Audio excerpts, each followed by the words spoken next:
And of course, there is a spin as per usual. It's always the goalpost that changes. First, it was the money wasn't real or legitimate because it was 3.7 million or even 2.3 million. But now that it's less, it's tanking. So we're going to put this into context and perspective, and let's just pretty much crush this narrative spin that is going on about Alphacore number 1. All right? As I suspected, 32 flavors. So let's get to the nitty gritty and break down the spin. So as of this moment, we have 5,579 books sold for cover A, 3,645 for cover B, cover C, 3,390, and then we have cover D, 3,963. And as of this moment, around 10, 11 days into the campaign, we are under $30,000 away from 1 million for Chuck Dixon and Joe Bennett's Alphacore number 1. So we're really close to a million here. Now, this is something a lot of people have not put into context, is that there's a lot of lowered prices now around these books, and not even just the books, but even some of the merch. Like, look at ISOM number 1. When that came out just a little over a year ago, that was 96 pages, just like Alphacore number 1, and it was 35 bucks. Alphacore number 1 being the same page count is $7 less. That's a big difference here, okay? And also we add onto it ISOM number 2, which is from a few months ago. Granted, that was a few pages more.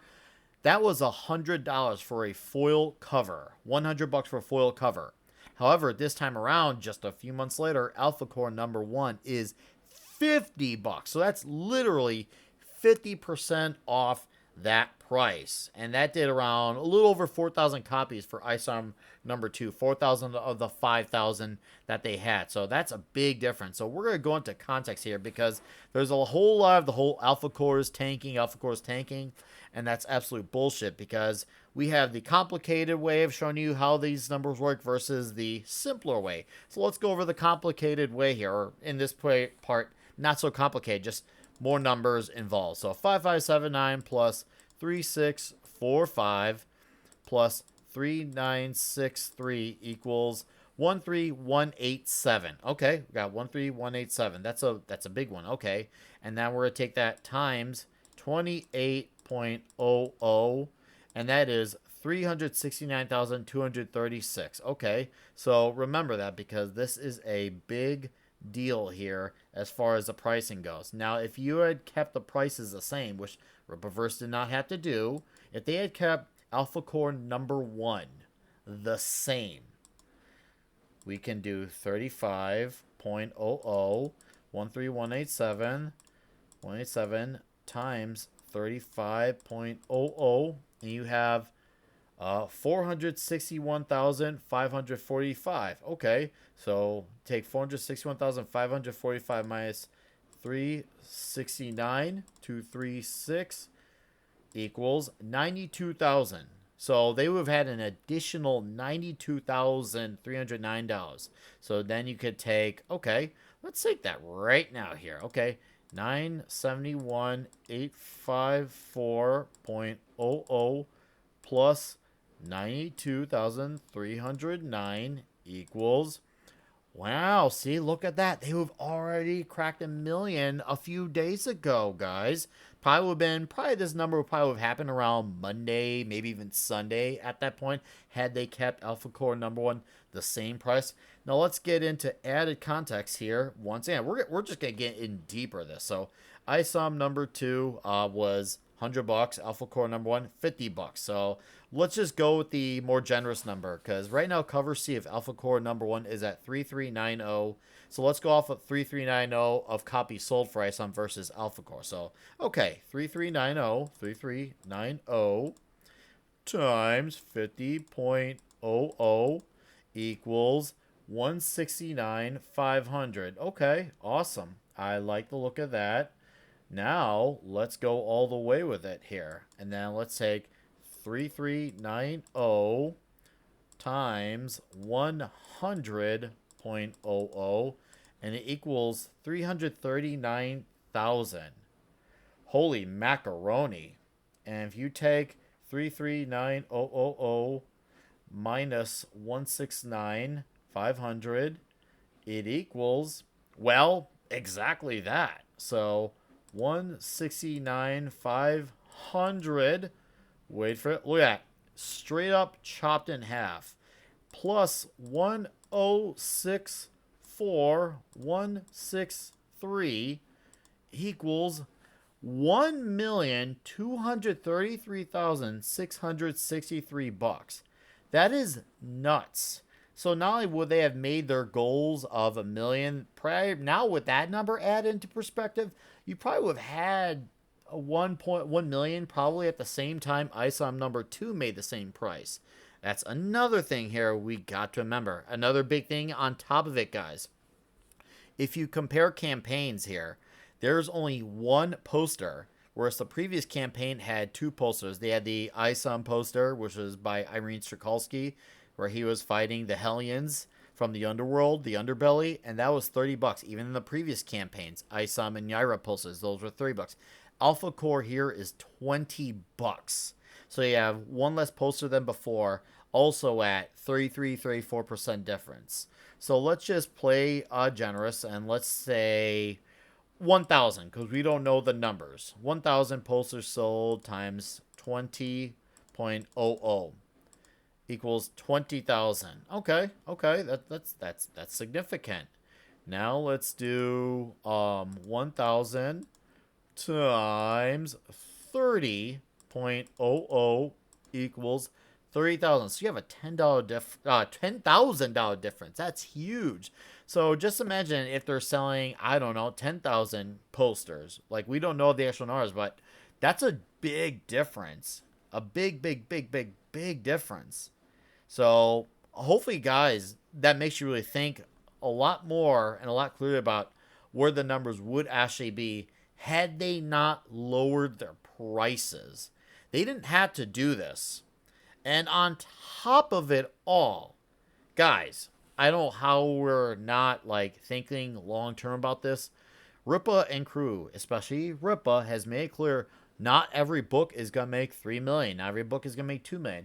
There's some that just might not. And on top of it, not every book is also gonna be based around a campaign. It's gonna get to a point soon where it's just gonna be pre-order the comic and that's it. Especially if they want to get to a goal where they can release one comic book a month. You can't do a campaign. And he has said it so himself. It would be nice if, as long as they could get around $300,000. That's the pre-order campaign goal. It wasn't 1 million. It wasn't 1.5. It wasn't even 500,000. So their pre-order campaign goal was 300,000, which is much like ISOM number 2, which is at I don't know why it's not loading here, 300,000. So they have kept their goals very modest, might we add. And let's get into another detail here because this is important here. When ISOM number 2 came out, you had 27,500 copies made of cover A, and I think the same thing with cover B here, 27,500. Now let's go back into Alphacore number 1 because their expectations were adjusted to the situation because like Marvel and DC books of before, even to this day, current day, certain characters are always going to sell more. Like 9 times out of 10, a Spider-Man book is going to sell more so than a Moon Knight book.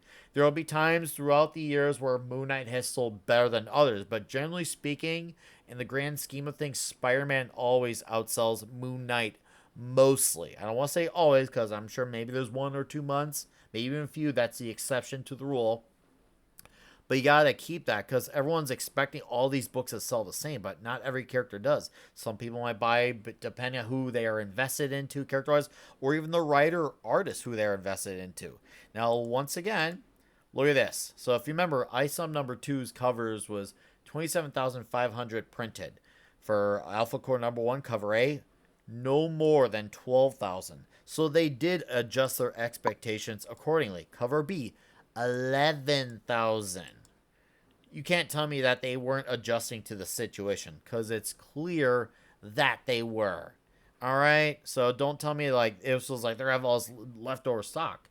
It's like, no, they're really not. Lord, they're gonna have stock left over, sure, but it won't be as much as you like to lead yourself to believe because, less copies were printed for this book here. But right now, with Alphacore hitting almost half the copies sold, I think it's probably going to do, right now as it stands, I think it has a chance of doing at least 75-80% of what it sells. I think it really has a chance, especially when, if people like it, word's going to get around.